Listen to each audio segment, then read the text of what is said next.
বিসমিল্লাহির রহমানির রহিম। অধ্যায় 4। হ্যাঁ, এখন বলো শক্তি কাকে বলে। হ্যাঁ, এই প্রশ্নটা আমরা মানে এই উত্তর দিয়েছি যে কাজ করার সামর্থ্যকে আমরা শক্তি বলবো। আর কি বলবো?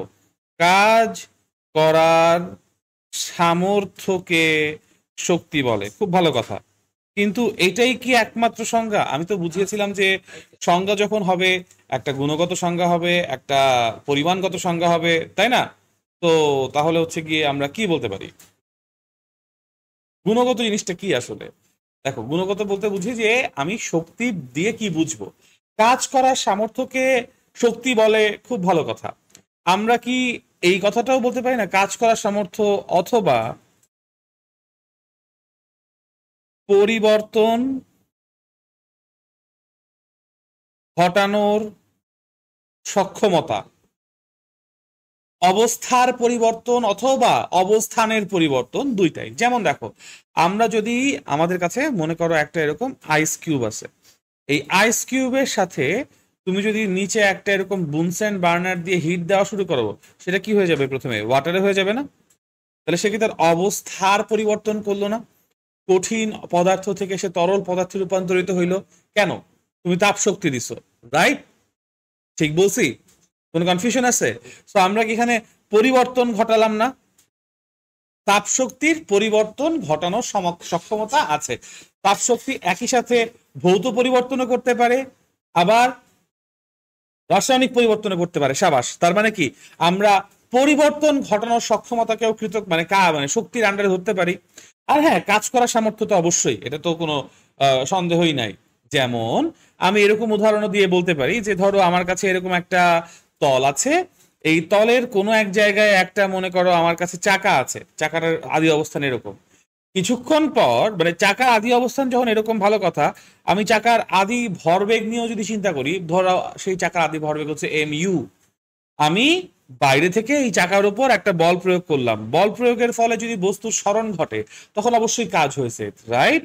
তো তুমি এটা জিনিস চিন্তা করো, তুমি বল প্রয়োগ করছো এবং তোমার বলের জন্য এই চাকাটা সরে সামনে আগায় চলে আসছে, তাহলে কি তোমার বলের জন্য কৃতকাজ হয়েছে না? বলের দিকে কৃতকাজ হয়েছে না?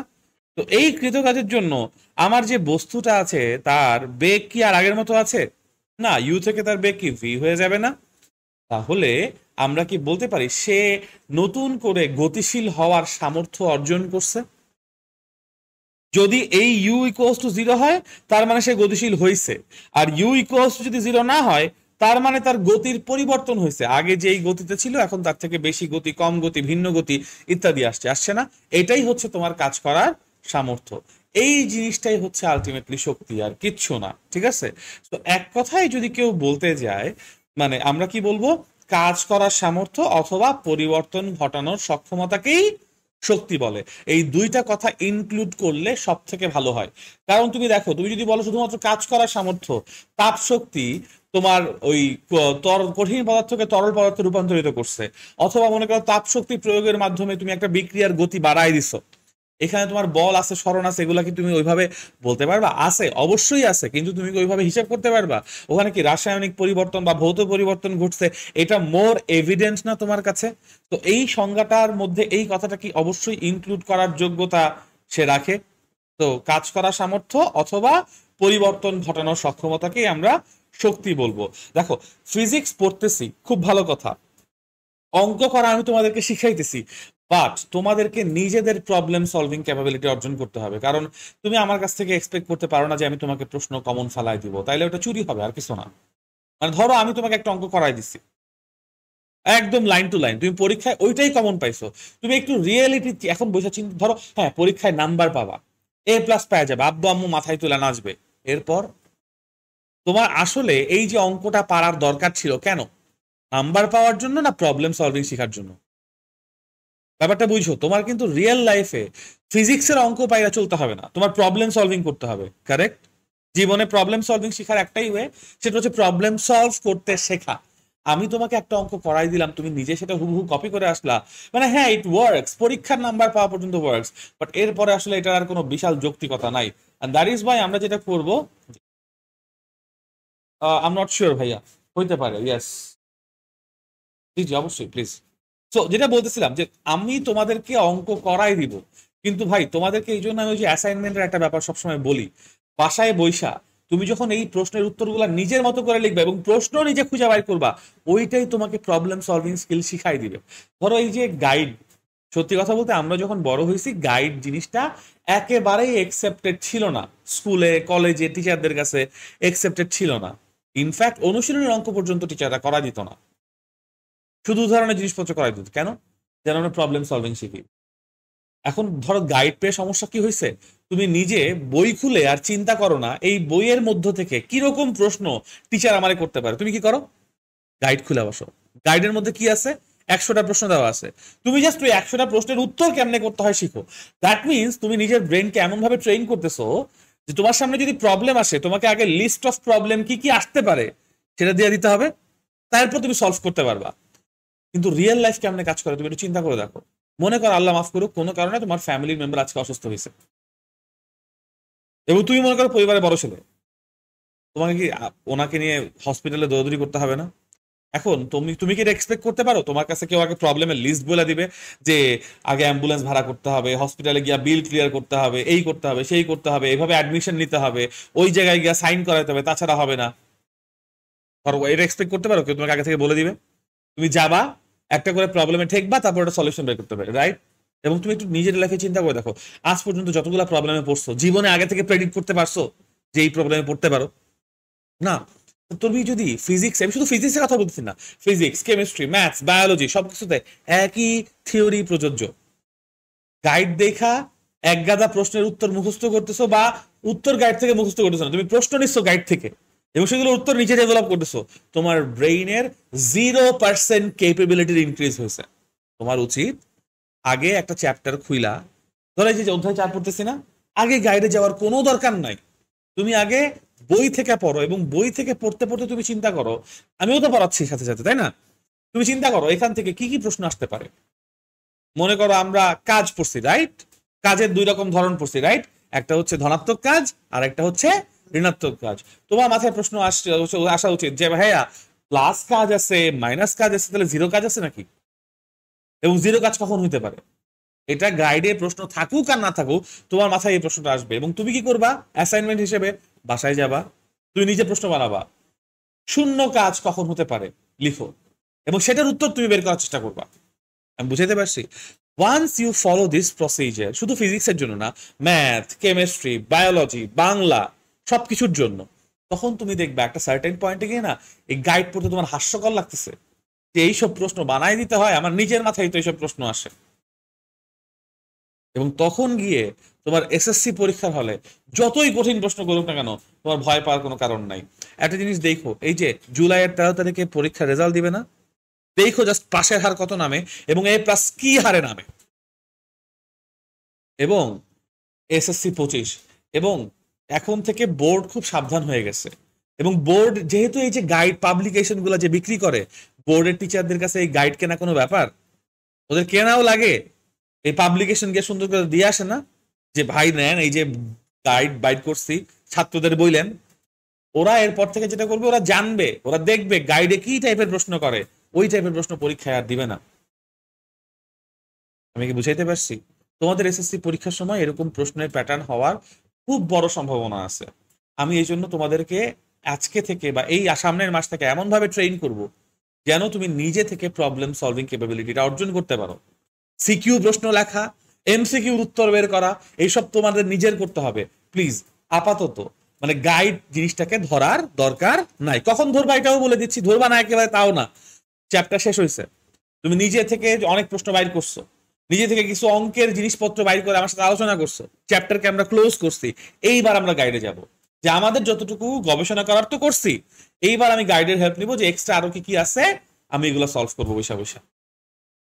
বাট গাইডের প্রশ্নের উত্তর বিশ্বাস করব না। আবার গাইডে 100টা প্রশ্ন আছে, গাইডের 100টা প্রশ্ন দেখার সঙ্গে সঙ্গে তোমার মাথায় একটা কাজ চলে আসা উচিত, সেটা হচ্ছে আমি এরকম আরো 200টা প্রশ্ন বের করব।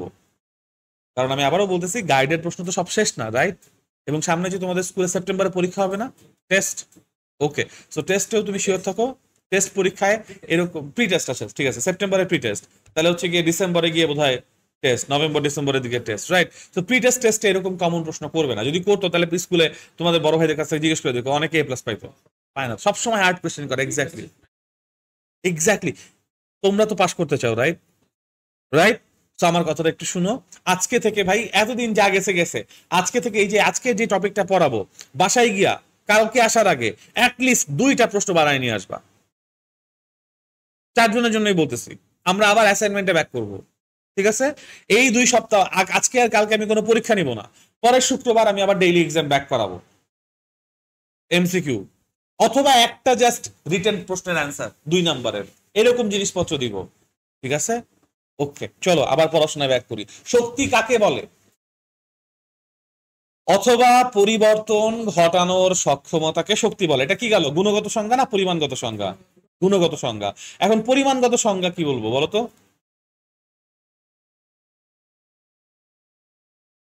আচ্ছা, পরিমাণগত সংজ্ঞা মানে আমরা কি হিসাব করতে চাইতেছি না আসলে, কাজের মান কত ইত্যাদি ইত্যাদি হিসাব করতে যাচ্ছি না।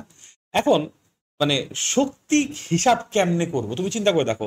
এই যে সংজ্ঞায় আমরা বলে দিছি না ভাইয়া, কাজ করার সামর্থ্যকে।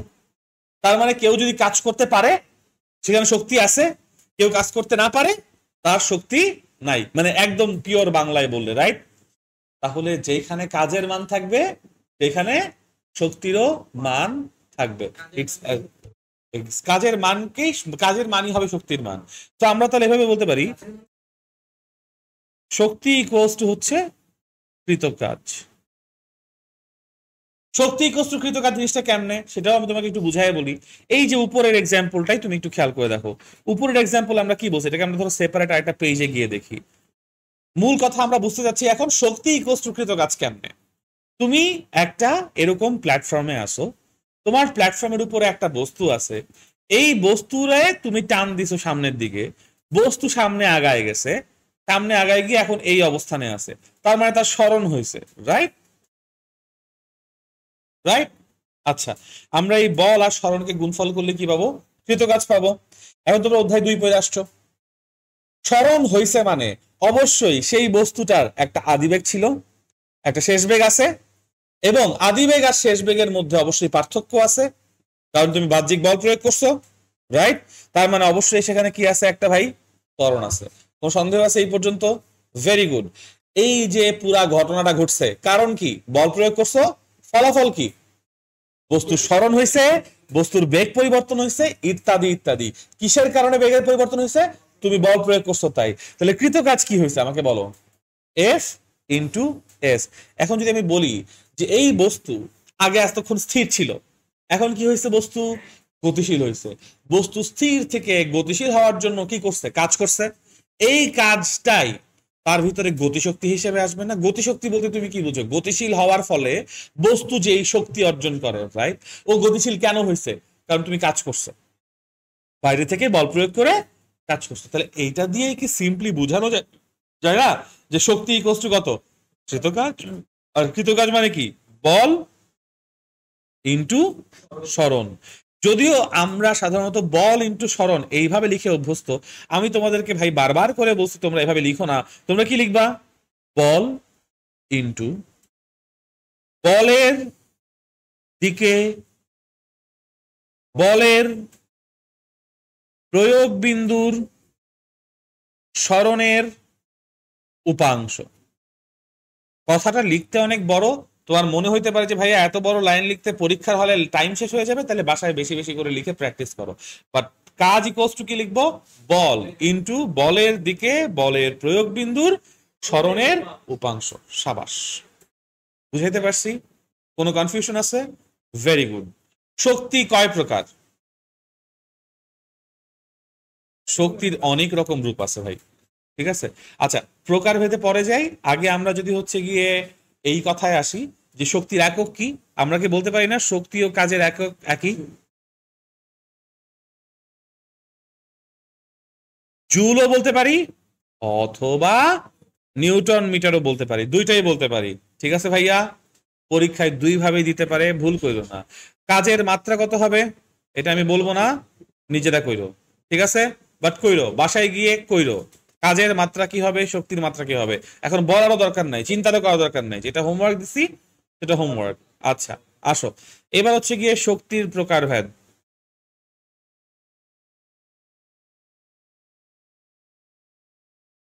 শক্তির অনেক রকম টাইপ আছে।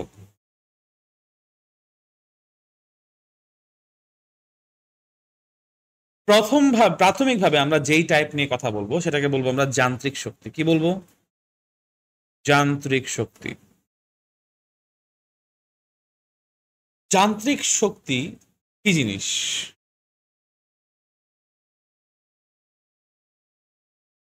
যন্ত্র দিয়ে যে শক্তি হয়, খুব একটা খারাপ বলো নাই। আকার আকৃতির পরিবর্তন হবে না। ওকে, যান্ত্রিক শক্তি হচ্ছে কোনো বস্তু অথবা সিস্টেমের অবস্থান অথবা গতির জন্য, কোনো বস্তু অথবা সিস্টেমের অবস্থান অথবা গতির জন্য মোট যে শক্তি থাকে। কি বলবো? কোন একটা বস্তুর বা সিস্টেমের অবস্থান অথবা গতির জন্য মোট যেই পরিমাণ শক্তি থাকে সেটাই হচ্ছে কি যান্ত্রিক শক্তি। এখন গতির জন্য যেই শক্তি, দেখো এই যে গতির জন্য যে শক্তি, তারে তোমরা কি পড়ছো? গতি শক্তি। আর অবস্থানের জন্য যে শক্তি, তারা কি পড়ছো? বিভব শক্তি। বুঝাইতে পারছি? তাহলে আমরা কি অন্য কথায় বলতে পারি যান্ত্রিক শক্তি মানে হচ্ছে বিভব শক্তি যোগ গতিশক্তি, এই দুইটার সমষ্টি। তাহলে যান্ত্রিক শক্তির দুই রকম সংজ্ঞায় পাওয়া গেল। একটা হচ্ছে গুণগত। গুণগত কি? অবস্থান অথবা গতির জন্য যেই পরিমাণ মোট শক্তি থাকে। যান্ত্রিক শক্তির মধ্যে অবশ্যই এই মোট কথাটা বলতে হবে, মোট শক্তি না বললে যান্ত্রিক শক্তির সংজ্ঞা হবে না। আমি কি যান্ত্রিক শক্তি বা মেকানিক্যাল এনার্জি জিনিসটা কি বুঝাইতে পারছি? আচ্ছা, আর গুণগত সংজ্ঞা হচ্ছে বিভব শক্তি আর গতিশক্তি সমষ্টি হচ্ছে যান্ত্রিক শক্তি। শেষ। ঠিক আছে? কোনো কনফিউশন আছে? Very good, very good, very good. এটা হচ্ছে কি আমার যান্ত্রিক শক্তি। এরপর কি আছে? তাপ শক্তি। তাপমাত্রা পরিবর্তনের জন্য মানে যেই শক্তিটার উদ্ভব ঘটে। তারপর কি আছে? বিদ্যুৎ শক্তি। বিদ্যুৎ শক্তি কেন হয়? বৈদ্যুতিক চার্জ বলে এক ধরনের ব্যাপার আছে, তাদের গতিশীলতার জন্য যে শক্তি সেটা হচ্ছে বিদ্যুৎ শক্তি। তারপর রাসায়নিক শক্তি আছে, আলোক শক্তি আছে, চৌম্বক শক্তি আছে, ইত্যাদি ইত্যাদি অনেক রকম শক্তি আছে। Right, right. ওইসবে আর যাব না, ওগুলো বই থেকে একবার পড়ে নিবা। কিন্তু এখানে একটা ইম্পর্টেন্ট ব্যাপার আছে। উৎসের উপর ভিত্তি করে, বেসড অন ইটস সোর্স, কোন সোর্স থেকে তুমি শক্তিটা নিচ্ছ সেই উৎসের উপর ভিত্তি করে, উৎসের উপর ভিত্তি করে শক্তি দুই রকম। কি কি বলতে পারো? এক, নবায়নযোগ্য, যেটাকে রিনিউয়েবল এনার্জি বলে, যেমন সৌরশক্তি। তারপর হচ্ছে গিয়ে ওই যে বাতাসের উইন্ড এনার্জি যেটাকে বলে। হ্যাঁ, না না, জলবিদ্যুৎ hydro, hydro energy. Wind mill হচ্ছে গিয়ে এটাকে বায়ু শক্তি বলতে পারো বা এরকম কিছু একটা, আই এম নট শিওর, বায়ু শক্তি হয়তো বলে। পানি, তারপর হচ্ছে গিয়ে পানির জন্য যেটা, ঠিক আছে। তারপর বায়োমাস পড়ছো তোমরা? বায়োমাস সামাজিক বিজ্ঞান বা এরকম জায়গায় থাকার কথা। ওই যে গরুর উচ্ছিষ্ট দিয়ে, হ্যাঁ হ্যাঁ হ্যাঁ, ওখান থেকে যে ওই যে গ্যাস উৎপন্ন করে সেটা দিয়ে যে রান্না করে, ওটাকে বায়োগ্যাস বা বায়োমাস বলে আর কি। সো এই সব জিনিসপত্র সবই হচ্ছে নবায়নযোগ্য, রিনিউয়েবল। তুমি কোনো একটা কিছু থেকে রিসাইকেল করে যে এনার্জিটা পাইতেছো, বুঝছো? ওকে। আর দুই নাম্বার হচ্ছে অনবায়নযোগ্য শক্তি। অনবায়নযোগ্য মানে হচ্ছে নন রিনিউয়েবল। পুরা দুনিয়া এখন নন রিনিউয়েবল থেকে রিনিউয়েবল এনার্জির দিকে যাচ্ছে। নন রিনিউয়েবল এনার্জি কি? যে অকটেন, ডিজেল, এগুলোকে ফসিল ফিউল বলে। তুমি এগুলোকে নবায়ন করতে পারো না। একবার যদি এগুলার খনি শেষ হয়ে যায়, শেষ। তারপর কি? কয়লা। এগুলোও কি অনবায়নযোগ্য শর্ত। তারপর হচ্ছে আমাদের বাসা বাড়িতে যে আমরা ইউজ করি কি সিলিন্ডার, এলপিজি বলো বা ন্যাচারাল গ্যাস, সিএনজি ইউজ করি না, এগুলো হচ্ছে অনবায়নযোগ্য শক্তি। আচ্ছা আমাকে বলো, নিউক্লিয়ার শক্তি কি নবায়নযোগ্য নাকি অনবায়নযোগ্য? অনবায়নযোগ্য শক্তি নিউক্লিয়ার। কেন? ব্যাপারটা বুঝছো? তুমি নিউক্লিয়ার এনার্জি কেমনে বেরাচ্ছ? নিউক্লিয়ার রিয়াকশন করে। নিউক্লিয়ার রিয়াকশন কি পড়ছো? নিউক্লিয়াস ভাঙা যে রিয়াকশন হয়, তো একবার যদি তুমি নিউক্লিয়াস ভাঙো ওটাকে জোড়া লাগাতে পারবা, তাহলে রিনিউয়েবল কেমনে হইলো? ব্যাপারটা বুঝতে পারছি? এটা কিন্তু একটা কমন এমসিকিউ, এই যে এমসিকিউ তে আসবে, কারণ এখন রূপপুর পাওয়ার প্ল্যান্ট, বাংলাদেশ রূপপুর পাওয়ার প্ল্যান্টের জগতে ঢুকছে, ঢুকছে না? সো আবার দেখবা এই এই বছর এই গভর্নমেন্ট এসে হচ্ছে গিয়ে সৌর বিদ্যুৎ নিয়ে অনেক লাফালাফি করতেছে। এবং গতকালকে হচ্ছে গিয়ে যা দেখলাম যে সরকারের প্রত্যেকটা সরকারি প্রতিষ্ঠানে হচ্ছে সৌর বিদ্যুৎ প্যানেল প্রতিষ্ঠার জন্য বলছে। অনেকগুলো অফিসও এখন আছে, ওরা 6-7 লাখ টাকা খরচ করে এক একটা পাওয়ার প্ল্যান্ট বানায়, ওইখান থেকে ওই যে সানের সোলার প্যানেল থেকে ব্যাটারি চার্জ করে ওটা দিয়ে ধরো 4-5টা 3 টনের এসি চালায়, 10-12টা ফ্যান চালায়, ল্যাপটপ চালায়, অনেক কিছু চালাইতে পারে অফিসের মধ্যে, মানে একটা অফিস সেটআপের মধ্যে জিনিসপত্র চালায় ফেলে আর কি। নিউক্লিয়াসের ওই যে তেজস্ক্রিয় ইউরেনিয়াম, অবশ্যই এই জন্যই তো এটা হচ্ছে গিয়ে মানে সীমা কি বলে এটাকে, এই জিনিসটার নাম কি, অনবায়নযোগ্য শক্তি। একটু দাঁড়া। হ্যালো, ওয়ালাইকুম আসসালাম। হ্যাঁ হ্যাঁ, হবে তো, না হওয়ার তো কোনো কারণ নেই। হ্যাঁ সবাইকে জানা দিও। হ্যাঁ হ্যাঁ হ্যাঁ।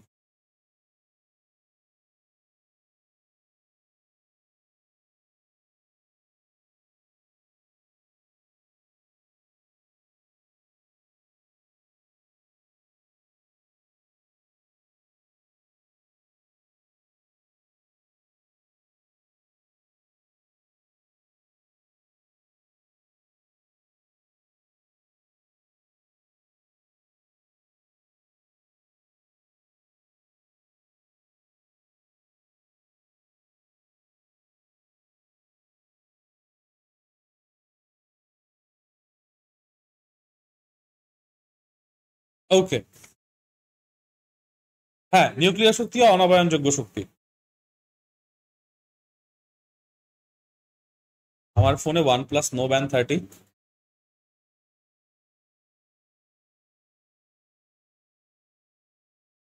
এটা না তো, মনে হয় না। হ্যাঁ এটা OnePlus, কিন্তু কি আমার ফোনের কি OnePlus blah blah blah, not sure. আমার OnePlus এটা তো 8 সামথিং বা, ভুলে গেছি। না এটা পিক্সেল, নতুনটা পিক্সেল। কাকে জানি টেক্সট করব। পিক্সেল 7, 7, শুধু 7।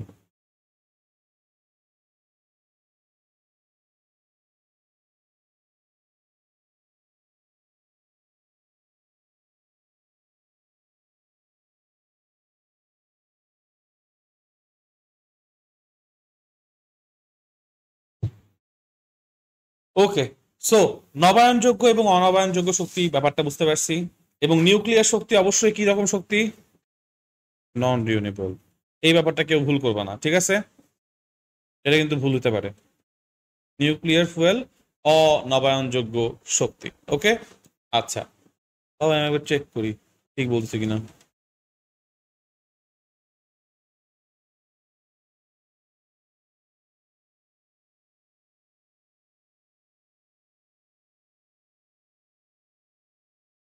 Yes, non renewable.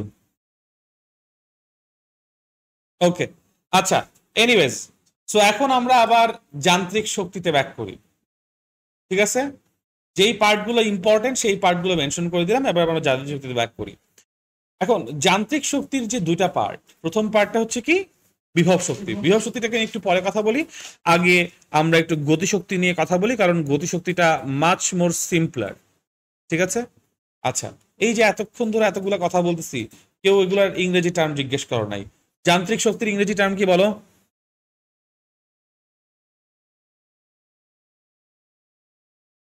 Mechanical energy. তারপর গতিশক্তির ইংরেজি টার্ম হচ্ছে কাইনেটিক এনার্জি। কোনো বস্তুকে গতিশীল করলে বস্তু কাজ করার যে সামর্থ্য অর্জন করে তাকেই বলবো আমরা গতিশক্তি। এখন গতিশক্তির যে সিচুয়েশন বা ইকুয়েশন সেটা একটু দেখো কষ্ট করে। এই মনে করো একটা রাস্তা, রাস্তার মধ্যে একটা চাকা আছে, যেই চাকাটার আদিবেগ আমরা ধরছি ইউ, ঠিক আছে, এবং চাকার ভর ধরছি আমরা এম। চাকাটা কিছুক্ষণ গতিশীল হওয়ার পরে আমরা তার ভর একই দেখছি, কিন্তু তার বেগ চেঞ্জ হয়ে গেল ভি। দ্যাট মিনস আমি ধরে নিচ্ছি এই চাকার উপর শুরুতে যেই বল প্রয়োগ করা হয়েছে, ঘটনা শেষ পর্যন্ত একই বল প্রয়োগ করা হচ্ছে, বলের মানের কোনো পার্থক্য হচ্ছে না। এবং এই বলের প্রভাবেই বলা হলো যে বস্তুটার বলের প্রয়োগ বিন্দু সামনের দিকে সরে আসছে, এস পরিমাণ সরে আসছে, ঠিক আছে। তাহলে এখন যদি আমরা কৃতকাজ জিজ্ঞেস করি, টোটাল ওয়ার্ক ডান, কৃতকাজ, ডব্লিউ ইকুয়ালস টু কি বলবো, বল ইনটু সরণ, তাই না। এখানে এস এর সাথে cos 0 ডিগ্রি হবে, ওই cos 0 ডিগ্রি যেহেতু 1, সেটাকে আর লিখলাম না, ওকে। তাছাড়া আনত তল না, ভেরি গুড। মানে বেসিক্যালি বল যেদিকে আছে, যেহেতু সরণ সেদিকেই আছে, তো আমার এখানে থিটা উৎপন্ন করার কোনো প্রয়োজনীয়তা আপাতত নাই। আচ্ছা, এখন দেখো W equals two F S, এই ব্যাপারটা আমরা সবাই বুঝতে পারতেছি, এখানে কারো কোনো কনফিউশন নাই, আছে না। এখন এফ ইকুয়ালস টু আমরা আবার বলতে পারি নিউটনের গতির দ্বিতীয় সূত্র থেকে এম এ ইন্টু এস বলা যায়। এটা নিয়ে কারো কোনো সন্দেহ আছে না। এই পর্যন্ত যদি আমি স্থির রেখে এটাকে আমি W equals to M A S 1 number সমীকরণ দিলাম মনে করো, ঠিক আছে। এখন আমরা যদি এই সিচুয়েশনে গতির যে চতুর্থ সমীকরণ ছিল, সূত্র না সমীকরণ, মনে আছে গতির চতুর্থ সমীকরণ কি? ইয়েস, কি না, ওটা তৃতীয় ছিল, V square equals to U square plus twice A S. এই সমীকরণ নিয়ে যদি চিন্তা করি আমরা এরকম লিখতে পারি, প্লাস টোয়াইস এ এস বলা যায়। আচ্ছা, দ্বিতীয়টা ছিল S equals to U plus V by two into T, যেটা আমরা ব্যবহার করতে চাই না। চাই না বলে যে সেই সমীকরণ হবে না তা তো না, ওকে। সো এখন আমি যদি লেফট হ্যান্ড সাইডে ইউ স্কোয়ারকে নিয়ে আসি, তাহলে V square minus U square equals to 2 into A S বলা যায়। অথবা আমরা এখান থেকে বলতে পারি A S equals to half into V square minus U square বলা যায়। এই A S equals to half into V square minus U square যে মানটা আছে, সেই মানটা যদি আমরা 1 নম্বর সমীকরণে রিপ্লেস করে দিই, একটু খেয়াল করে দেখো, এ এস এর জায়গায় আমি তাহলে কি পাচ্ছি, কৃতকাজ ডব্লিউ ইকুয়ালস টু পাচ্ছি হাফ কমন নিয়ে M into V square minus U square বলা যায়। কোনো কনফিউশন আছে? এটাই হচ্ছে গতিশক্তির সমীকরণ। বাট বইয়ে কি করছে, বইয়ে বলছে যদি একটা বিশেষ ক্ষেত্র, যদি ইউ ইকুয়ালস টু 0 হয়, তখন ডব্লিউ ইকুয়ালস টু বলছে E K equals to half of M V square, ঠিক আছে। বইয়ে এই সূত্রটা আছে তোমাদের, রাইট। চিন্তা জিনিস চিন্তা করে দেখো, তুমি যে সকল বস্তুর উপর বল প্রয়োগ করবা, তুমি কি সবসময় এনশিওর করতে পারবা সেই সকল বস্তুর আদিবেগ শূন্য? না। তাহলে আমরা উপরের সমীকরণটাকেই মোর কারেক্ট ধরবো। কিন্তু বই কি ভুল লিখছে? না, বইও ভুল লেখা নাই। বই বলছে কোন একটা বস্তুকে স্থির অবস্থান থেকে গতিশীল করতে, ভি বেগে গতিশীল করতে যেই পরিমাণ কাজ করতে হয় সেটাই হচ্ছে তার গতিশক্তি। তাহলে তুমি হাফ এম ভি স্কোয়ার যে গতিশক্তির ইকুয়েশন, সাধারণ সমীকরণ, তুমি সেটাকে ইগনোর করতে পারো না। আমি খালি বলতেছি delta V square, delta V square বলতে হবে, ডেল্টা ভি না, delta V square.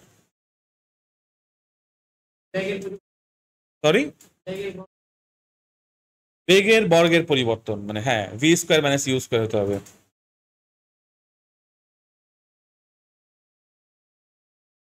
Blue, any shades of blue.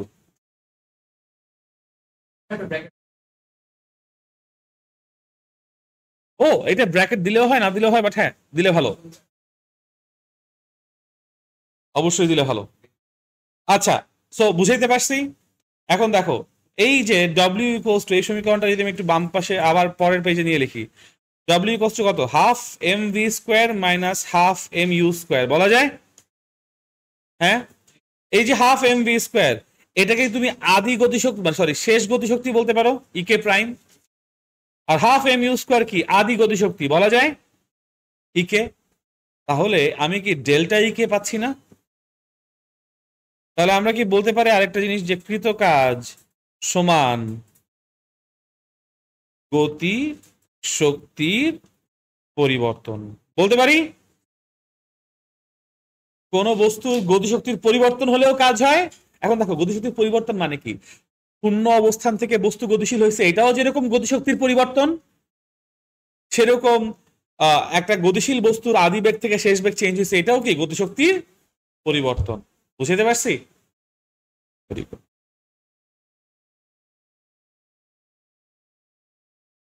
অবশ্যই, কেন যাব না।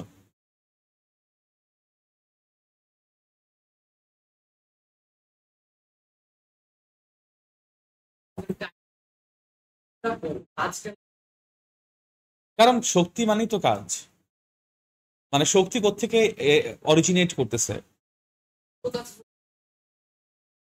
কাইনেটিক শক্তি, এনার্জিকে। ও হ্যাঁ, মানে সবসময় তো কৃত কাজ, মানে শুধু কাজ না, এই টার্মটার ইংরেজি টার্ম হচ্ছে ওয়ার্ক ডান বা কৃত কাজ। মানে কাজ যতক্ষণ পর্যন্ত কৃত না হবে, এটাকে কি বলে, পাস্ট পারফেক্ট টেন্সে না যাবে, ততক্ষণ পর্যন্ত তো শক্তির কোনো প্রকাশ নাই। তো কাজ মানেই হচ্ছে কৃত কাজ। এবং হ্যাঁ, ইউ আর রাইট, সবসময় কৃত কাজ লিখলেই বেটার, শুধু কাজ না, কৃত কাজ লিখলেই বেটার। হ্যাঁ হ্যাঁ, মানুষ তো আর ইন্টেনশন দেখে না। ইনফ্যাক্ট ইসলামে ওটা বলা আছে, তুমি কৃত কাজকে জাজ করো, ইন্টেনশনকে জাজ করার তোমার কোনো রাইট নাই। আহ মোহাম্মদ সাল্লাহ ইসলামের একজন, মানে কি বলবো, কেয়ার টেকার টাইপের ছিলেন উসমান বিন সামথিং রাজিয়াল তাআলা আনহু, মানে নট নট উসমান আল ইসলাম, উসমান সামথিং বিন, মানে এরকম রাজিয়াল তাআলা আনহু আর কি। তো মোহাম্মদ ইসলাম তাকে একদম নিজের গ্র্যান্ড চিলড্রেনের মতো আদর করতেন একদম। তো দের ওয়াজ দিস থিং যে উনি একটা এরকম যুদ্ধে আছেন, যাই হোক, কিছু করার নাই, কারেন্ট চলে গেছে। তো উনি এক সময় আবার চলে যাবে, আবার আসবে। সো এনিওয়েজ, এসি কি ভাই অফ করতে হবে? 26-এ 25-এ ছিল। হ্যাঁ, অবশ্যই।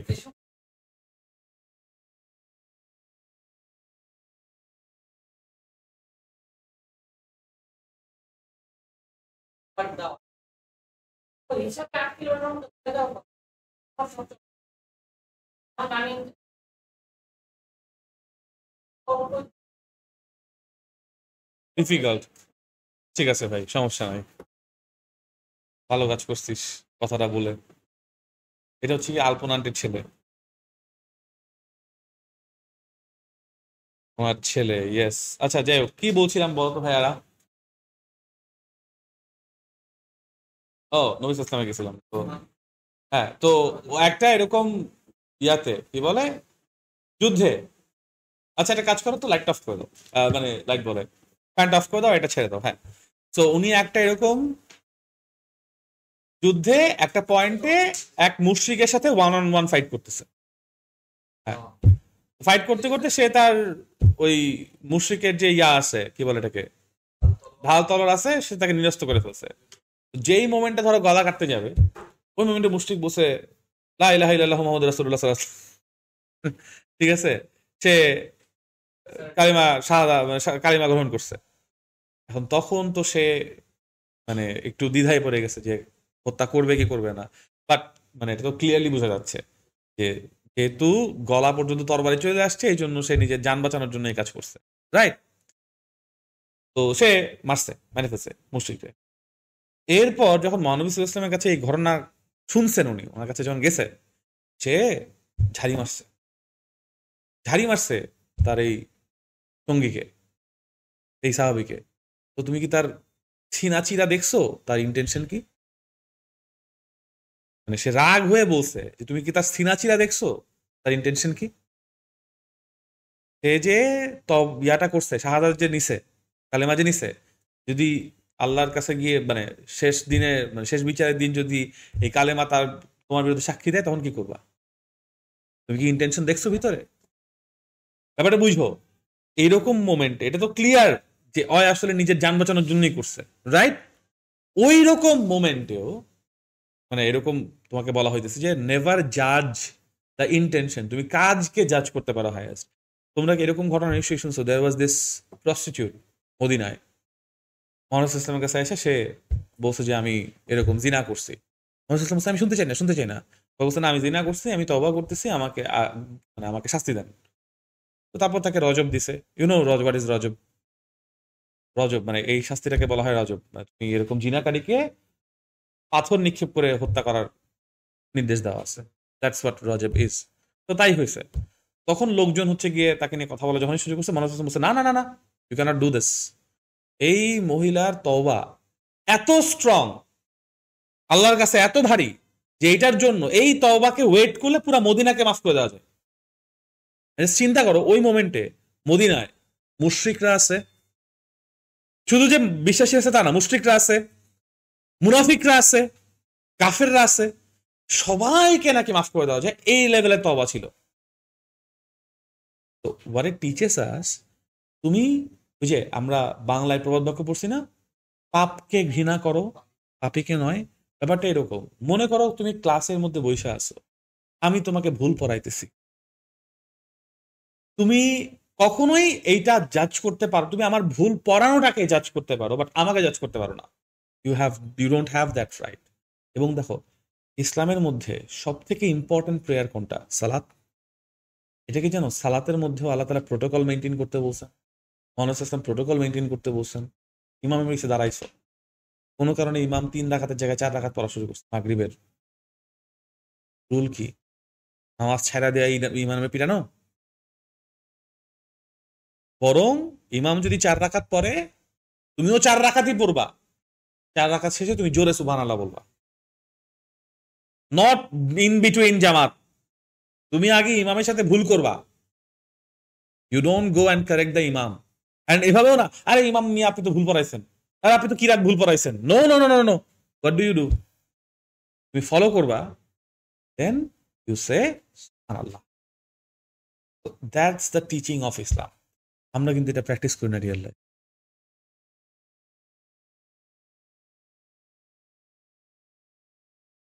ইমামের বিরুদ্ধে তোমার কথা বলার কোনো সুযোগ নাই।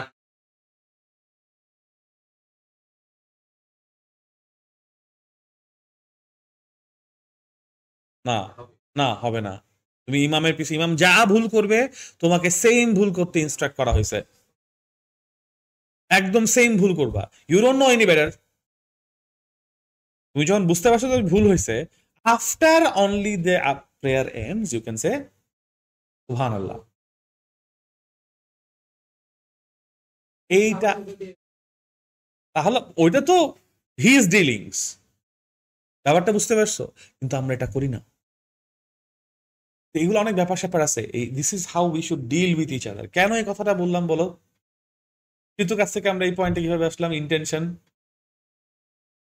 যাই হোক, কৃতকাজ ইন রিয়েল লাইফ। ও হ্যাঁ, সবাই কৃতকাজটাই দেখে। ও একটা কথা বলছে যে সবাই কৃতকাজটাই দেখে, কেউ হচ্ছে গিয়ে ইন্টেনশন দেখে না। আমি তখন এটা রিপ্লাই বললাম, বাট হ্যাঁ এটাই, সবাই কৃতকাজটাই দেখবে এবং that is how it should be. Science teaches us কৃতকাজটাই সব। ব্যাকগ্রাউন্ড হিস্ট্রি যেহেতু দেখা যায় না, এটাকে ব্যাকগ্রাউন্ডেই রাখতে দাও। আমরা না, যেটা ব্যাকগ্রাউন্ডে থাকার কথাটা ব্যাকগ্রাউন্ডে রাখি না, রাখি ব্যাকগ্রাউন্ডে জিনিসপত্র সামনে আলোচনা করে জিনিস ধ্বংস করে দিই। But that does not mean আমিও করতে পারবো। প্রত্যেকে করবে, এটা প্রত্যেকের সীমাবদ্ধতা। আমি করব না। এটার জন্য যদি লোকজন আমাকে বেকুব বলে, বোকা বলে, ইউনো, দেন ফাইন, আমি বোকা, আমার বোকা হয়তো কোনো সমস্যা নাই। ক্যাপকাট না, সাবস্ক্রিপশন কেন না, ফ্রি ভার্সনটা। ওয়াটারমার্ক তো রিমুভ হয়ে যাওয়ার কথা পিসি ভার্সনে, তাই তো শুনছি।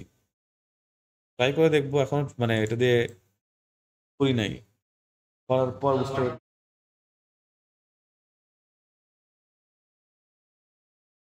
তাই পিসি ভার্সনেও? আচ্ছা ঠিক আছে, দেখবো না। নিশ্চয়ই কোনো না কোনো, দাঁড়াও, does CapCut leave water?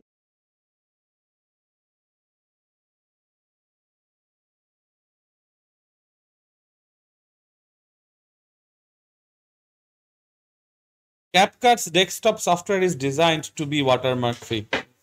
Watermark free, তাই না? Watermark free. Yes. ওকে। তো আমরা কি গতিশক্তির ব্যাপারটা বুঝতে পারছি? এইটুকু নিয়ে কারো কোনো কনফিউশন আছে, কারো কোনো কোয়েশ্চেন আছে? ভেরি গুড, তাহলে আমরা এখন যাব কিসে বলো? বিভব শক্তিতে। বিভব শক্তি, পোটেনশিয়াল এনার্জি। আচ্ছা, এখন before you can talk about potential energy, we need to talk about something called বলের ক্ষেত্র, অথবা ইংরেজিতে বললে বলবো ফোর্স ফিল্ড। বলের ক্ষেত্র ছাড়া বিভব শক্তির আলোচনাটা আসলে অর্থহীন।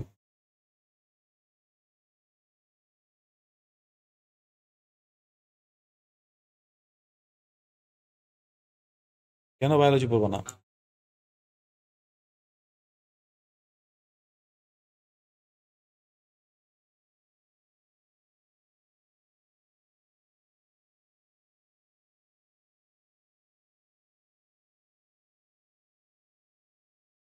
Gulistan, Thailand? What is that?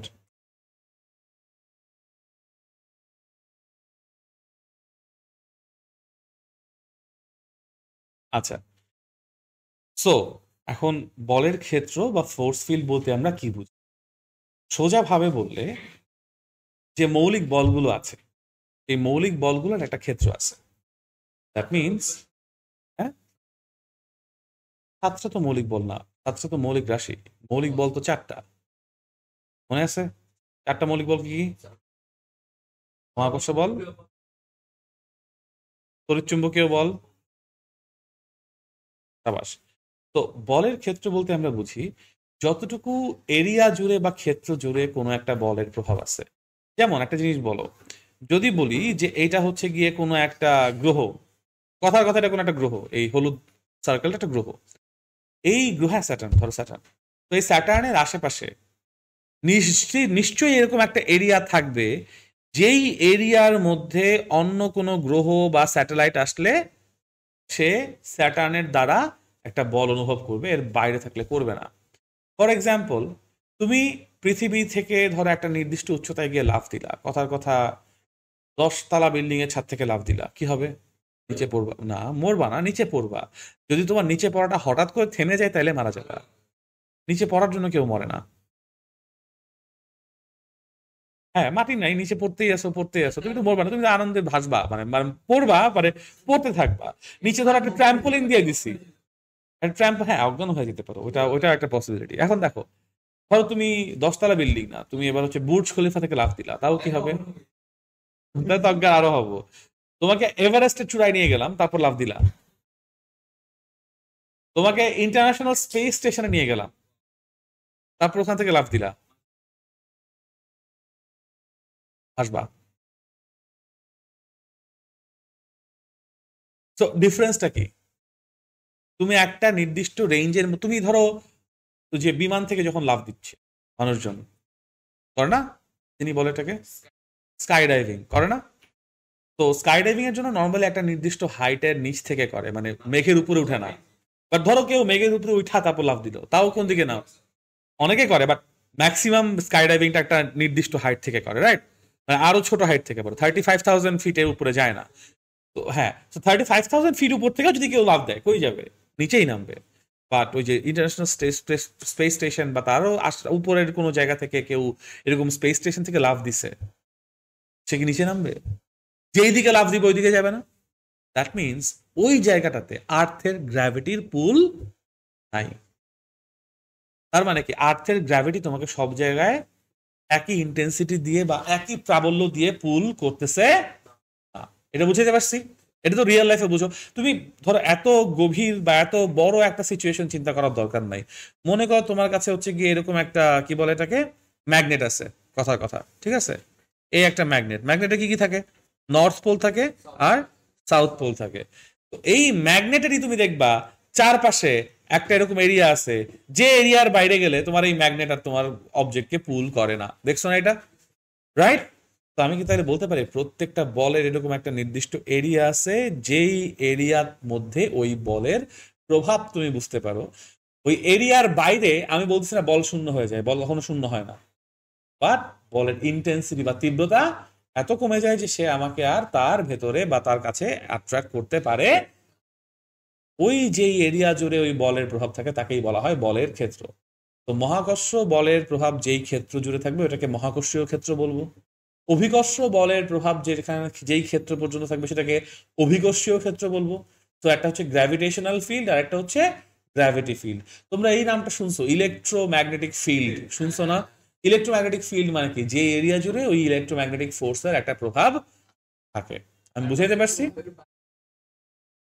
প্রভাবের বাইরেও বল আছে, কিন্তু সেই বলের ইন্টেন্সিটি এত কম যে ওটার জন্য কোনো কার্যকারিতা না ফিল করা যায় না। এক্স্যাক্টলি।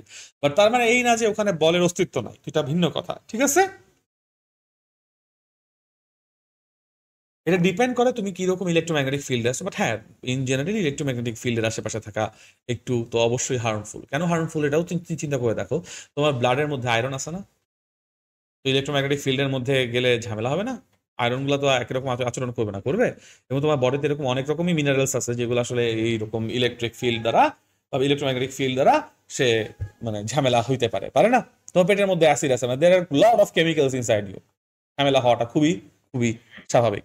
এনিওয়েজ, সো আমরা ওই আলোচনায় না যাই। ইনফ্যাক্ট তুমি আর জিনিস চিন্তা করো, তোমার হার্টেরই তো একটা ইলেকট্রোম্যাগনেটিক ফিল্ড আছে, তো ব্রেনেরই তো একটা ইলেকট্রোম্যাগনেটিক ফিল্ড আছে, আছে না? ওরা কি ইলেকট্রোম্যাগনেটিক ওয়েভ দ্বারা কাজ করতেছে না? তোমার হার্ট পাম্প হচ্ছে কি ইলেকট্রোম্যাগনেটিক ওয়েভ দিয়ে না, ইলেকট্রোম্যাগনেটিক ইম্পালস দিয়ে না? তো সব জায়গায় এই ফিল্ড ব্যাপারটা আছে, এটাকে আসলে অস্বীকার করা হবে না। সো ফিল্ড ব্যাপারটা বুঝতে পারছি? কোনো কনফিউশন আছে? Very good. এখন দেখো, তো যখন আমরা বিভব শক্তির আলোচনা করি, ওই যে আমরা একটা নির্দিষ্ট জায়গা থেকে উপরে উচ্চতায় উঠি, এইসব জিনিসপত্র আসে, আসে না?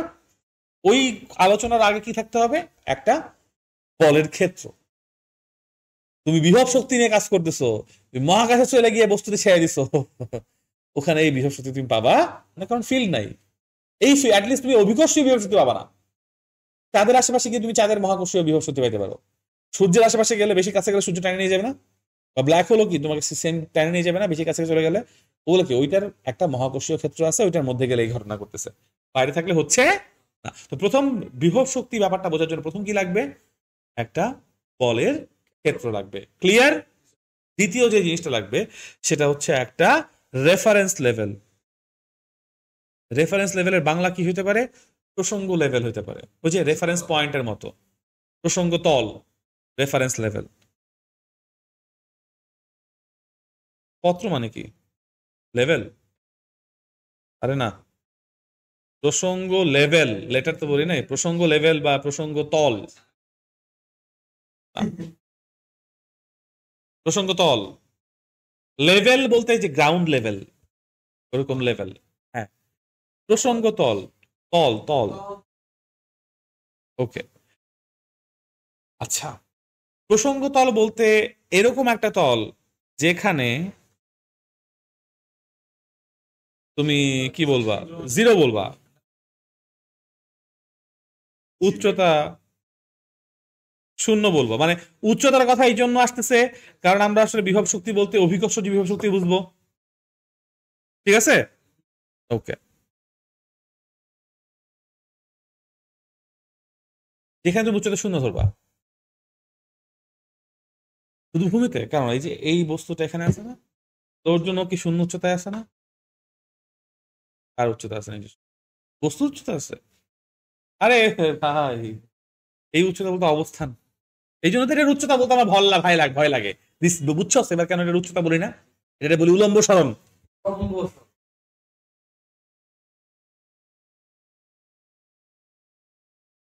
মনে আছে উলম্ব সরণের কথা বলছি না বারবার করে, যখন আমরা গ্যালিলিও সূত্র পড়ছি আগের ক্লাসে? উলম্ব সরণ উচ্চারণ করছি না বারবার করে? এই জন্য এটা উলম্ব সরণ, এটা উচ্চতা না। যে বস্তু তো নিজের উচ্চতা আছে ভাই। ভালো কোশ্চেন করছিস, খারাপ লাগে নাই। বাট ব্যাপারটা বুঝছিস? ওকে, এটার কোনো উত্তর দিব না। সো রেফারেন্স, তাহলে আমার বিভব শক্তি বোঝার জন্য কি কি লাগবে?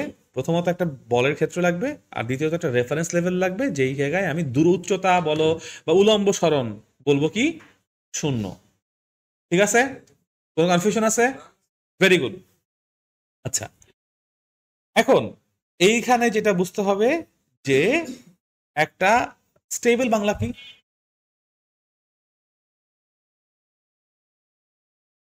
স্বাভাবিকভাবে বস্তু স্থিতিশীল সাম্যাবস্থায় থাকতে চায়।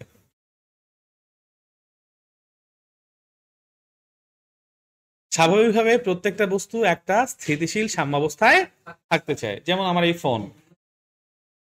তৌসিফ, স্থিতিশীল সাম্যাবস্থা বলতে কি বুঝি? আর বোধ করে আমি বলছি স্বাভাবিকভাবে বস্তু স্থিতিশীল সাম্যাবস্থায় থাকতে চায়। যেমন এই যে এই পেনটা এই টেবিলের উপর আছে, তার মধ্যে কোনো গতিশক্তি নাই, আছে? আমি যদি এটাকে একটু চাপ পাশে দিয়ে ফেলাই দিই, কি হইলো? পড়ে গেল কেন? গতিশক্তি সে অর্জন করলো কেন? আমি বল প্রয়োগ করছি বলে সে বাম পাশে সরছে। আমার বলের জন্য সে জীবনেও গতিশীল হয় নাই, নিচে পড়ছে অভিকর্ষ বলের জন্য। এতক্ষণ পর্যন্ত অভিকর্ষ বল তাকে নিচে নামায় ফেলাইতে পারতেছিল না। আমি যখনই ওকে একটু ডান পাশে সরাই দিছি, নিচে তলা দেই নাই আর, প্রসঙ্গ তল দেই নাই আর, ও তখন কি করছে? নিচে নাইমা ওই মাটিটাকে একটা প্রসঙ্গ তল বানাইছে। আমি কি বুঝাইতে পারছি?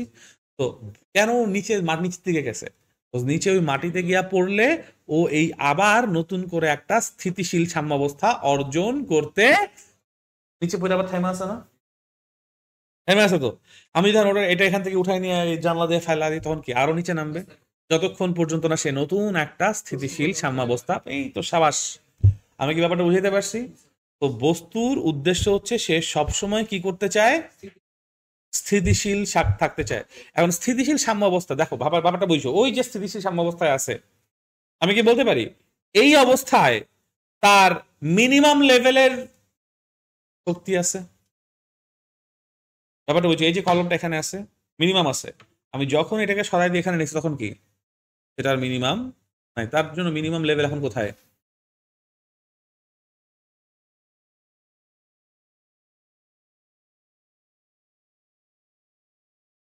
তুই আয়, তোকে ফেলে দিই।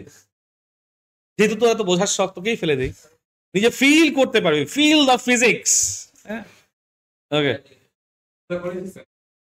সাবাস। So, স্থিতিশীল সাম্যাবস্থা বলতে আমরা তাহলে কি বুঝবো? দেখো, এখানে ছিল স্থিতিশীল আছে, এখানে নাই, স্থিতিশীল নাই। দুইটার মধ্যে ডিফারেন্স কি? ওকে, এই প্রসঙ্গ তল আসলে কি নির্দেশ করতেছে? শূন্য লেভেল নির্দেশ করতেছে। তো এখানে তার উলম্ব সরণ শূন্য, দ্যাট ইজ ওয়াই ওর কোনো বিভব শক্তির প্রকাশ নাই। ওইখানে গেছি, যখনই পাশে চলে গেছে তখন এই শক্তির পরিমাণ বেড়ে গেছে। কেন বাড়ছে? কারণ নতুন অবস্থানে, নতুন অবস্থানে তার প্রসঙ্গ তল কোথায়? নিচে, ও কোথায়? উপরে। এদের মধ্যে গ্যাপ আছে না? তার মানে কি ও তার স্থিতিশীল সাম্যাবস্থা থেকে দূরত্বে আছে। এখানে সে স্থিতিশীল সাম্যাবস্থায় আছে, কিন্তু এখানে সে স্থিতিশীল সাম্যাবস্থা থেকে দূরত্বে আছে। তো আমি কি তাহলে বলতে পারি এই স্থিতিশীল সাম্যাবস্থা থেকে যত বেশি দূরত্ব, স্থিতিশীল সাম্যাবস্থা থেকে যত বেশি দূরত্ব তত বেশি শক্তি বলা যায়? কারণ তুমি চিন্তা করে দেখো, আমি যদি এটাকে আরো উপরে নিয়ে যাই, পুরাটা টাইম ধরে নিচে নামবে না? একটা বস্তু দেখো এই হাইট থেকে নিচে নামছে, আর একটা বস্তু আরো উপর থেকে নিচে নামছে, দুইজনের জন্য অবশ্যই শক্তির পরিমাণ ভিন্ন। কারণ দুইজন দুই রকম রাস্তা অতিক্রম করছে সাম্যাবস্থা, একই সাম্যাবস্থায় আসার জন্য। বুঝাইতে পারতেছি? কোনো কনফিউশন আছে? তাহলে আমি কি বলতে পারি যে এই যে শক্তির যে প্রকাশ কখন হইতেছে? তুমি যখনই স্থিতিশীল সাম্যাবস্থা থেকে সরাইতেছো, তখন তুমি এই শক্তিটা পাইতেছো। যত বেশি দূরত্বে যেতেছো স্থিতিশীল সাম্যাবস্থা থেকে, তত বেশি পরিমাণ শক্তি পাইতেছো। আবার একটা জিনিস বুঝো, আমি ওকে এখান থেকে এই টেবিলের মধ্যে ফেলাই দিলে যেরকম শক্তি হবে, এখান থেকে নিচে ফেলাই দিলে একরকম শক্তি হবে? হ্যাঁ। আমি কি তাহলে বলতে পারি এই যে শক্তি, যেই শক্তির কথাটা বলা হচ্ছে, এটা আসলে আপেক্ষিক শক্তি? আপেক্ষিক। আপেক্ষিক মানে কি? কিসের উপর নির্ভর করতেছে? তুমি কোন জায়গায় রেফারেন্স জিরো ধরতেছো তার উপর নির্ভর করতেছে। এটাতে জিরো ধরো, শক্তি একরকম। একই উচ্চতা থেকে জিরো নিচে টেনে ধরো, শক্তি কি টোটালি অন্যরকম। ব্যাপারটা এরকম না? তাহলে আমি তিন রকম জিনিস পাইতেছি, তিনটা ইম্পর্টেন্ট জিনিস। এক, বলের ক্ষেত্র লাগতেছে, অভিকর্ষ বলের মধ্যে চলে আসছি। দুই, রেফারেন্স লেভেল লাগতেছে, উপরে না নিচে। তিন, এই রেফারেন্স লেভেলের উপর ভিত্তি করে শক্তির মানটা কি আপেক্ষিক। রেফারেন্স লেভেল কাছাকাছি আছে, শক্তি কম। রেফারেন্স লেভেল আরো দূরে চলে গেছে, শক্তি বেশি। যত বেশি দূরত্ব কে স্থিতিশীল সাম্যাবস্থা, যত বেশি দূরত্বে আছে তত বেশি শক্তি তুমি পাচ্ছ। তার মানে শক্তিটা কি আপেক্ষিক। এই তিনটা জিনিস নিয়ে যেই শক্তির ধারণাটা আসতেছে সেটাই হচ্ছে কি আমাদের জন্য বিভব শক্তি। আমি কি বুঝাইতে পারছি? কোনো কনফিউশন আছে? কোনো কোয়েশ্চেন আছে? Very very good. তাহলে বিভব শক্তির মূল পয়েন্টটা কি, ব্যাপারটা বুঝো। প্রথমত বস্তু কি করতে চায়? স্থিতিশীল সাম্যাবস্থায় থাকতে চায়। শুধু স্থিতিশীল না, বলতে হবে স্থিতিশীল সাম্যাবস্থায় থাকতে চায়, ঠিক আছে? এবং বস্তু স্থিতিশীল সাম্যাবস্থায় আছে মানে তার মিনিমাম লেভেলের মিনিমাম পোটেনশিয়াল এনার্জি আছে, তার সর্বনিম্ন বিভব শক্তি আছে। তাহলে আমি এই স্থিতিশীল সাম্যাবস্থার সংজ্ঞা কি বলবো? যেই অবস্থানে কোনো বস্তুর বিভব শক্তি সর্বনিম্ন, সেই অবস্থানটাই ওই বস্তুর জন্য স্থিতিশীল সাম্যাবস্থা। উপরেও হইতে পারে, নিচেও হইতে পারে। বুঝতে পারছি? তারপর কি হবে? তুমি যখনই বস্তুকে স্থিতিশীল সাম্যাবস্থা থেকে দূরে সরাবা, বস্তু তখনই কাজ করার সামর্থ্য অর্জন করবে। এবং এই কাজ করার সামর্থ্য কিসের কিরকম? এটা আপেক্ষিক। কিসের উপর নির্ভর করে আপেক্ষিক? প্রসঙ্গ তলের উপর নির্ভর করে আপেক্ষিক। এবং অবশ্যই অবশ্যই এই শক্তিটা কোথায় আসতেছে? কোন নির্দিষ্ট বলের ক্ষেত্রে আসতেছে। অভিকর্ষ বলের ক্ষেত্রে বিভব শক্তি একরকম হবে, ম্যাগনেটিক বলের ক্ষেত্রে বিভব শক্তি অন্যরকম হবে। স্প্রিং বল বলে একটা ব্যাপার আছে না, এটা চ্যাপ্টার 7 গিয়ে আমরা পড়বো। সো ওই স্প্রিং বলের জন্য আরেক রকম ব্যাপার আছে। স্প্রিং বলের একটা ক্ষেত্র আছে, কিভাবে একটা স্প্রিংকে তুমি অনেক লম্বা পর্যন্ত সংকুচিত করো, সম্প্রসারিত করো, বা একটা নির্দিষ্ট দূরত্ব পর্যন্ত সংকুচিত করো, যতটুকু জায়গার মধ্যে সে এরকম ট্রাভেল করবে পুরাটা কি স্প্রিং বলের ক্ষেত্র না? এই পুরা জায়গার মধ্যে স্প্রিং নিজস্ব একটা বল প্রয়োগ করতে পারবে। বুঝতে পারছি?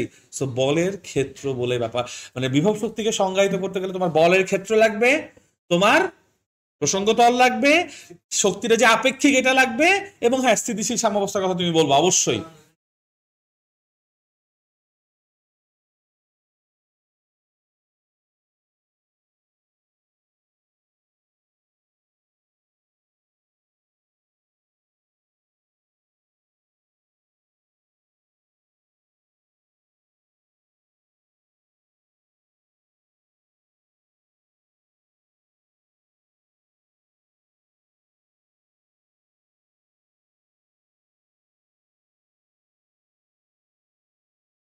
তো তাহলে আমরা এই জিনিসটার সংজ্ঞা কিভাবে বলতে পারি? পোটেনশিয়াল এনার্জি বা বিভব শক্তি হচ্ছে এক ধরনের জমাকৃত শক্তি, একটা স্টোরড এনার্জি, এক ধরনের জমাকৃত শক্তি। কিসের জন্য? কিসের জন্য এই জমাকৃত শক্তি আসে?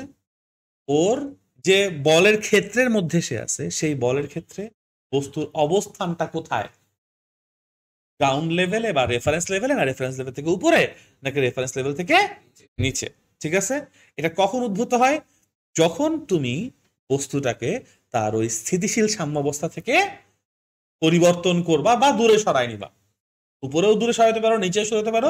সোজা কথা, তার স্থিতিশীল সাম্যাবস্থার যে অবস্থান, সেই অবস্থান থেকে অবস্থান পরিবর্তন বা দূরে সরাইলেই তার মধ্যে এই শক্তিটা আসে, ঠিক আছে? অবশ্যই আমরা যখন বিভব শক্তি পরিমাপ করব, তার জন্য আমার কি লাগবে? একটা একটা প্রসঙ্গ তল লাগবে, যেই প্রসঙ্গ তলে আমরা মিনিমাম বিভব শক্তি বা সর্বনিম্ন বিভব শক্তি ধরে সেটাকে স্থিতিশীল সাম্যাবস্থার তল হিসেবে ধরব। এই জিনিসপত্রগুলো সংজ্ঞায় আসতে হবে, ঠিক আছে? বইয়ের কথায়, বইয়ের এক লাইনে লিখে দিছে যে কোনো বস্তুকে স্বাভাবিক অবস্থায় পরিবর্তন করলে বস্তু কাজ করার যে সামর্থ্য অর্জন করে তাকেই বিভব শক্তি বলে। এটা বইয়ের সংজ্ঞা। স্বাভাবিক অবস্থাটাই হচ্ছে সেই স্থিতিশীল সাম্যাবস্থা, এবং বস্তুর ধর্মই হচ্ছে সেই এই দিকে দেখতে চায় বা এই দিকে আসতে চায়। বুঝতে পারছি? কোনো কনফিউশন আছে? আমি আমার ফেসবুকে এই বিভব শক্তি নিয়ে গত 2 দিন আগে একটা পোস্ট দিয়েছিলাম, খুব ডিটেইলসে। পোস্ট একটু পড়ে দেখো, তাহলে পুরো ব্যাপারটা বুঝতে পারবা। জি বলো।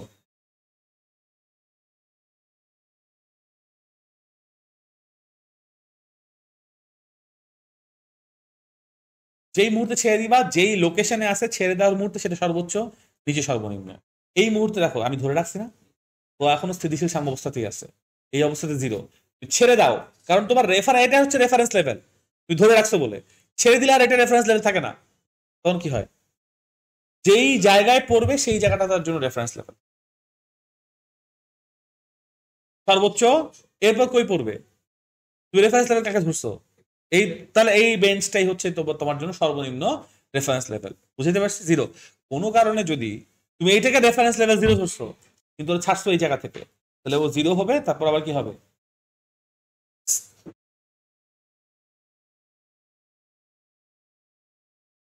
স্থিতিশীল সাম্যাবস্থায় থাকা অবস্থায় কোনো শক্তি সঞ্চিত হয় না। স্থিতিশীল সাম্যাবস্থা থেকে দূরে সরাইলেই তার বিভব শক্তি সঞ্চিত হয়। যখন সেখানে আছে কোনো শক্তি তার মধ্যে নাই, আমি যে দূরে সরাইছি, দূরে সরাই নিয়ে আসছি না, তাহলে এইটা এই শক্তি, এইটা কি তার জন্য আর স্থিতিশীল সাম্যাবস্থা? এটা কি তার প্রসঙ্গতল হইলো? আর প্রধান কোথায় চলে যাবে? মানে যদি তুমি এখানে তুমি যদি তাও এটাকে ডান পাশে সরাই নিয়ে আসার পরেও তুমি যদি এই তলটাকেই প্রসঙ্গ তল ধরো, ওর জন্য তখন স্থিতিশীল সাম্যাবস্থা মাইনাস কোনো পয়েন্টে। যদি 0 1 2 3 হয়, তাহলে নিচের দিকে y অক্ষ কি -1 2 3, ওর জন্য তখন -5 মিটার ডিস্টেন্সে গেলে সে সাম্যাবস্থা অর্জন করবে। মূল কথা প্রসঙ্গ লেভেলে আসা না, মূল কথা সে স্থিতিশীল সাম্যাবস্থায় যাবে। স্থিতিশীল সাম্যাবস্থা তুমি যদি যেই উদাহরণটা সেট করছো, সেই উদাহরণে যদি স্থিতিশীল সাম্যাবস্থা 0 লেভেলের নিচে হয়, তাহলে 0 লেভেলের নিচে চলে যাবে, তখন বিভব শক্তি নেগেটিভ হয়ে যাবে। ম্যাথমেটিক্যালি তো সমস্যা নাই, এটা তো আর স্কেলার কোয়ান্টিটি, এটা তো ভেক্টর কোয়ান্টিটি না যে আসবে। দেখো আমরা কি বলছি একটু আগে, এখানে দেখো এখানে লিখে রাখছে কি মিনিমাম পটেনশিয়াল এনার্জি, তুমি এটাকে জিরো বলছো, আর ওখানে গিয়ে সে মাইনাস শক্তি অর্জন করছে, তাহলে মিনিমাম কোনটা, জিরো না মাইনাস? বুঝতে পারছি? বাট তুমি পুরো জিনিসটাকে তো সংজ্ঞায়িত করতে পারছো না, তুমি এটাকে জিরো বলবা না ওটাকে, যদি জিরোই কালকে না বলো তাহলে কি জিনিসটার কোনো স্ট্রাকচার আসে? এই জন্য প্রসঙ্গ লেভেল দরকার, but that does not mean যে প্রসঙ্গ লেভেলে যাইতে চায়। তুমি উপরে প্রসঙ্গ লেভেল ধরছো কিন্তু ওর জন্য স্টেবল ইকুইলিব্রিয়াম হচ্ছে নিচে, ও কই যাবে? আইডিয়াটা বুঝতে পারছি? কোনো কনফিউশন আছে? Very good. আরো ডিটেলস ইনশাআল্লাহ নেক্সট ক্লাসে, মানে আগামীকালকে বোঝাবো। ঠিক আছে, আল্লাহ হাফেজ। তাইলে আজকে এই পর্যন্তই।